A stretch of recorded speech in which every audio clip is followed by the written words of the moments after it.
This is too small. Okay, this is the car we're doing.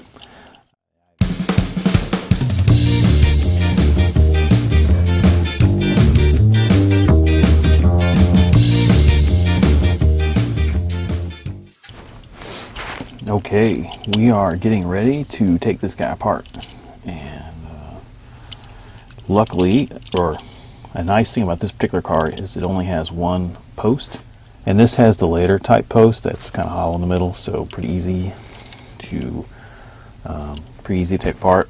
What I have noticed is you do not have to go fast with the drill. Just take it easy. These older cars are really soft, and that metal just wants to like fall off of the drill bit.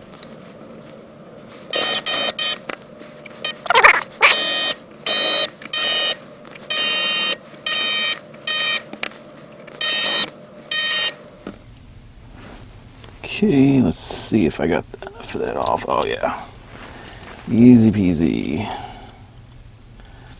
All right, and that is it.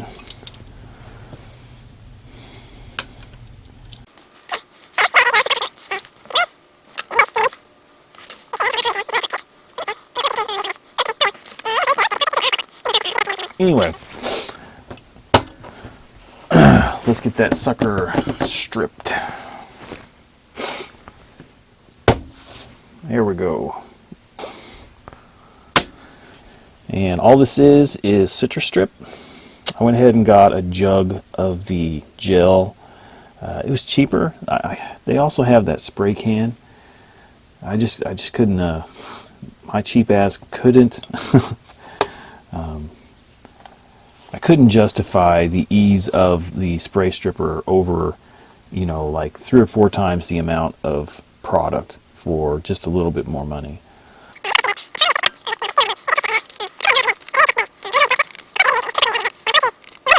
Well, all right, I got enough stripper on there to make a Shriner blush.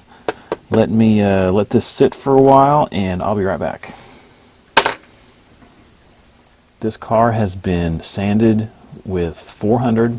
I've gotten rid of some of the casting lines, and then I followed that up with triple-aught steel wool. See if you can see that. So, and then I cleaned it with soap and water, and then I cleaned it again in naphtha. So this should be ready to be painted. Okay, let's get started.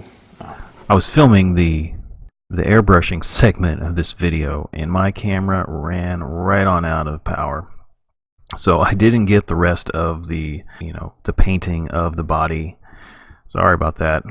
So since I didn't get any footage of that, I just thought I'd jump in here and at least tell you, what I'm doing right now and what I did after.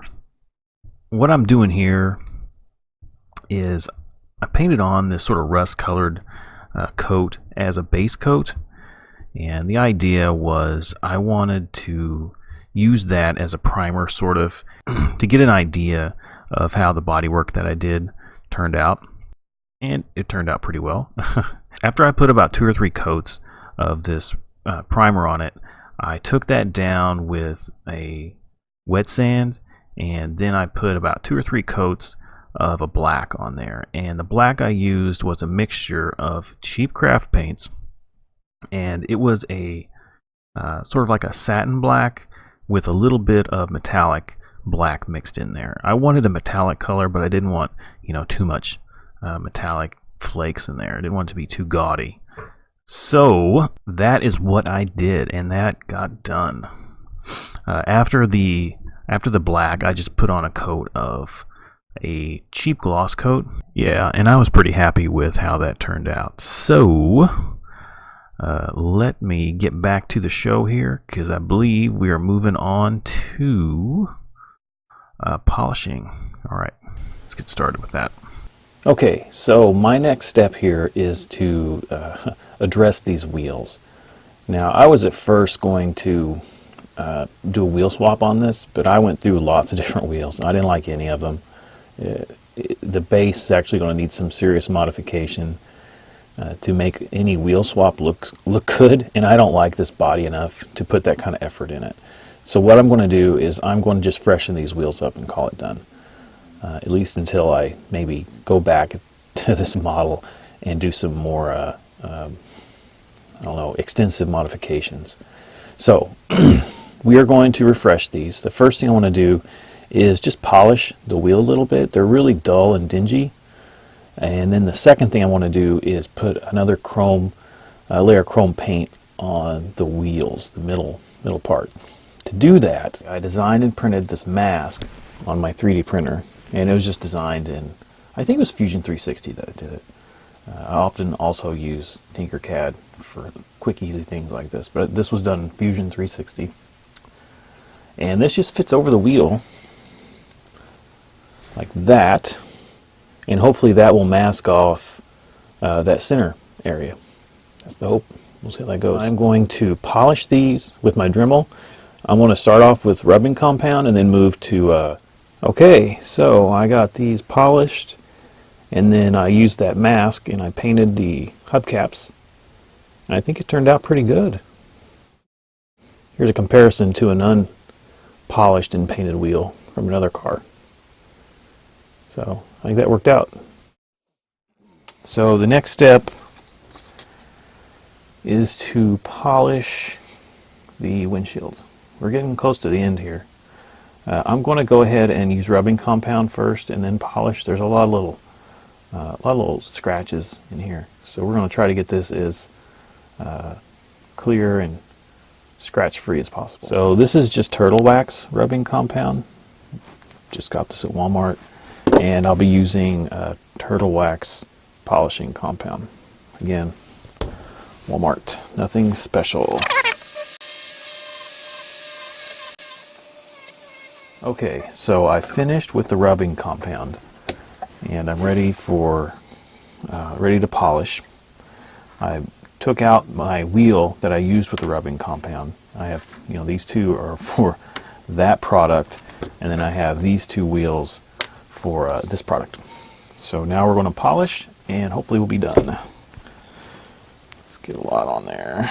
It's going to make a mess.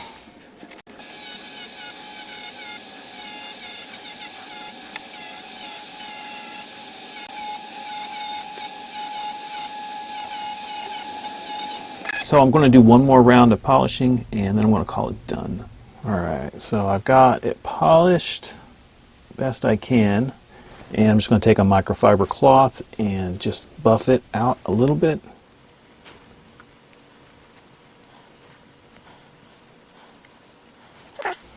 While it's not perfect, boy, it looks a lot better. It looks a lot better. I would say over 90% of the scratches are gone. There's just a big scratch right here and another one down the center I just can't get rid of. These things were played with, so you're not going to ever get these cars perfect. They didn't come from the factory perfect, so what's the point? Alright, so that's done. I already polished the car body. So here's my body, and it's been polished and then buffed again with the microfiber cloth. I think it looks pretty good, all things considered.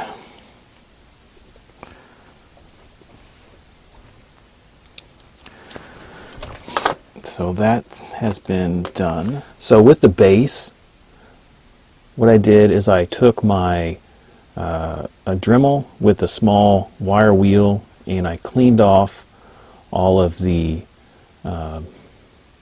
all the paint that was left on there, and then I buffed it out, and I got this really shiny finish. I used the polishing compound to polish it. I really like the look. This was originally white, I think, but I like this better. So I'm going to call that done. And what is left? Oh yeah, I cleaned the interior with soap and water, and it's basically perfect. These things are almost always in great condition, unless the car is just completely smashed. The interiors are usually in good shape. So that is clean in soap and water. And the final thing is I'm going to put it together. And I'm going to do this differently than what most YouTubers are doing. Most of the guys, they tap out, and I have this stuff. Tap out the this post that's right there, and then put in a screw. You know, so I mean, I have that available to me, but I want to try something different. I have. Do I have something? Okay. So I 3D printed a little mushroom. This is just a little piece of plastic, and there's actually an indentation in the middle of it, so that if I need to get this back open again, I can easily center my drill bit and drill this out. And I'm just going to super glue this in on top of the post. Let me show you. Here. That'll focus. Okay. So I'm just going to super glue that in on the post.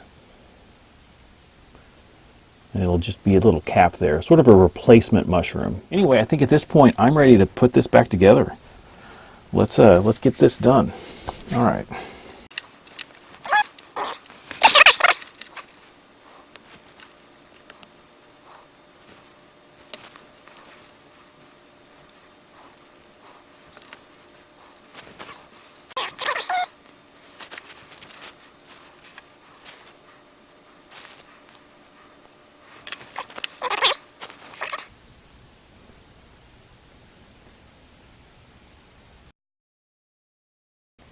All right, there it is, all done. Or at least we're going to call it done. Now, you know, I think overall it turned out pretty good. It's not perfect by any stretch. I will say that the cheap craft paint did a really good job. Surprisingly good. Anyway, guys, thanks for watching. I hope you like this video. I have put quite a bit of work into it, and I'm hoping to do more of these. So you guys, thanks for sticking with me, and I'll see you next time. All right, take care.